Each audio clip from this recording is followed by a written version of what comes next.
What is good? Osiris here, stuck in the middle every day at 9 a.m. Today, I got a glimmer of truth from a politician, a rare glimmer, a screenshot from Twitter from a politician I want to share with you. I'm going to start with this video. People thought this was a great video, they thought it was courageous, in fact. Let me show you what courage looks like in the year 2021. Teaches you can be anything in this world that you want to be, right? Don't Daddy teach you that? Yeah, and it doesn't matter if you're black or white or any color.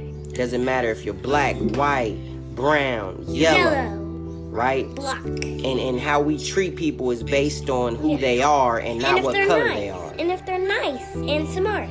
See, this is how children think right here. Critical race theory wants to end that.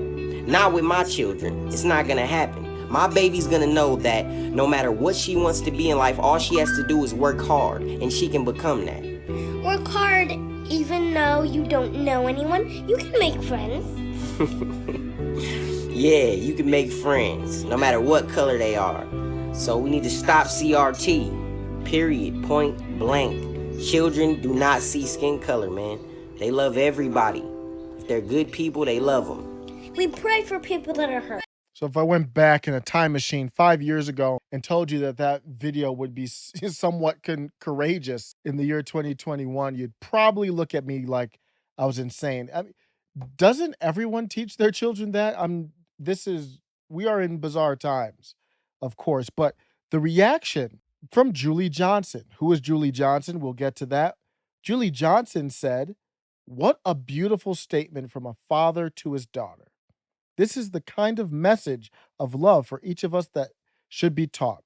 I have never been more disappointed in Texas Republicans than when they passed the critical race theory bill. Elections matter. Vote Dem." Are you confused? Are you as confused as I am? Julie Johnson said she's never been more disappointed in Texas Republicans when they passed the critical race theory bill.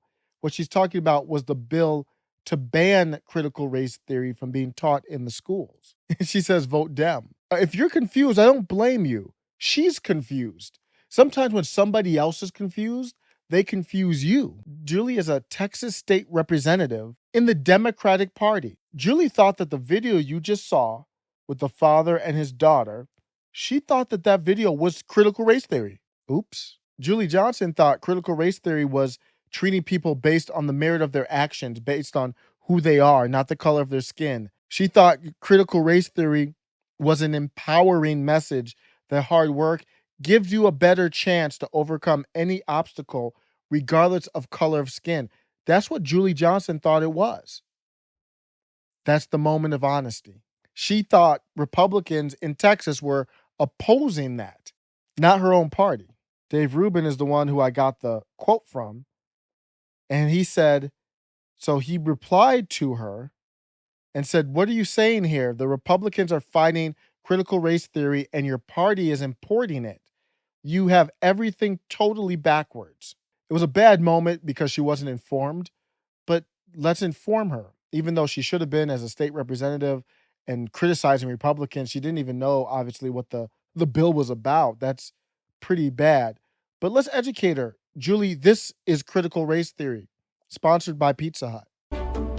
My name is Allison Dempsey. This year I'm teaching 5th grade social studies in Sunset Park, Brooklyn.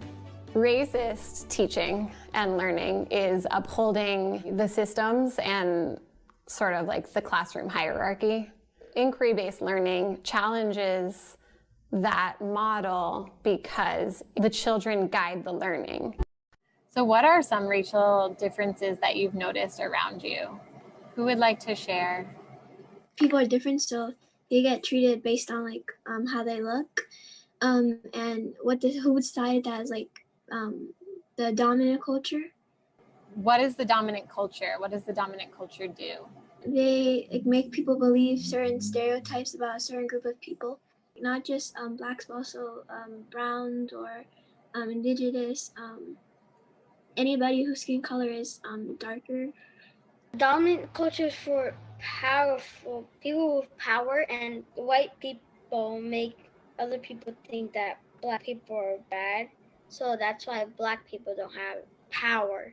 If a white person kills a black person, is they call it self-defense. But if a black person kills a white person, it says murder. That's how unfair like black people's life is. They actually knew it. They actually said everything. They actually knew it. They actually said everything. It sounds to me that it wasn't an option to have a different opinion. It sounds to me that it's not helping kids think critically through events. It looks like they're kind of reciting, memorize what they memorized, really reciting what they learned because they're getting taught. They're getting taught something that is an opinion, a theory, really a religion. In my opinion, it's a religion, and they're being taught it as fact.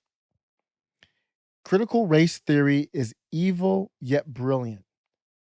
Democrats scaled the ideology that worked so well for them to get 80% or higher of the black vote in most general elections. They scaled that same ideology to all Americans. They turned their allegiance, the allegiance into the Democratic Party into a religion, which is critical race theory. They disguised this religion as a theory backed with facts when they use, for example, the 1619 project alongside it, and they can use it as curriculum to indoctrinate children and to now you can use it in billion because it's a religion. You don't call it a religion. You can use it in businesses now. You can use it in school. Well, opinion has no place being taught as fact in school. So I don't know why it's still being taught in school. But if you don't call it if you called it a religion like it really is, there would be no chance you could bring it into school. And because it's a theory, they can teach this in corporate America as a lesson, as a plan, and you're indoctrinating children and adults into the establishment. It is evil, but you have to recognize the brilliance of it. 2022 will be the referendum, though, to see if it continues. In my opinion, if it continues or not. I hated to see Pizza Hut doing that. I still have fond memories of the reading program of Pizza Hut back when I was in fifth grade. And we would read books a lot from the library. You know, we would go to the library all the time. But Pizza Hut would have the program too. So it was kind of nice. You got a personal pan pizza. I think it was, I don't know what it was, every 10 books or 5 books you read. And if you read the book, you went to the librarian, I believe, or we stamped them at home, I think. And it was a great program. I mean, we were reading a lot back then. One of my favorite books were the Hardy Boys and Nancy Drew, choose your own adventure books and nonfiction as well. It hurts to see Pizza Hut falling victim to this religion, but this is this is where we are in our times right now. The fifth graders, man, isn't that tough to watch? Those are formative years, fifth grade, and they're being taught this stuff. I'm trying to imagine what my life would be like if I was taught that stuff in fifth grade. I don't.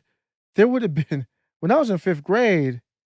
They would have looked at you like you were insane to bring up anything like that in that manner. So here's my takeaway. Julie Johnson clearly, if I'm going to, we don't know what's in her head, but if I take her original tweet where she was supporting the young man with his daughter and not looking at race first, if I take her original tweet where she was supporting that and I take her at face value, that's the truth. So why did she have to delete it when she found out that it actually was associated with the wrong party?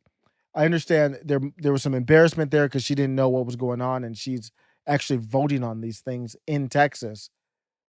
But I think it was bigger than that. It was a party. It's a political party play. Can you imagine the Democratic Party, and that's the establishment that she's under? Can you imagine wanting political power so much? You're so sick with this idea of power, these self-aspirational sleaze bags, these politicians and this establishment power that they would feed poison to like this. They would feed poison like this to innocent children. I don't know how I don't know how Democrat politicians who disagree with this stuff go to sleep every night not saying anything. I couldn't do it. You couldn't pay me $10 million to do that. To go to sleep every night knowing that this poison is out there, that my party is presenting it, and I have to act like it's not a big deal. I couldn't even do it. I would probably take the $10 million and I would have to forfeit it because I couldn't. I'm not going to lie. This is nonsense. So the takeaway is these political parties, you see how much power they have. In Julie Johnson's political ad, at the end of her ad, she has the obligatory, I put people over politics. Julie Johnson, a small business owner and practicing attorney, understands the responsibility of having families depend on her decision-making skills. It's time to put people over politics to ensure that Obviously, she did not in this case, which is a big thing, what we're teaching our kids, race relations in our country. She didn't put people over politics on this one. And why? You might ask, why do we need political parties? It's to keep people like Julie Johnson putting politics over people. Take care.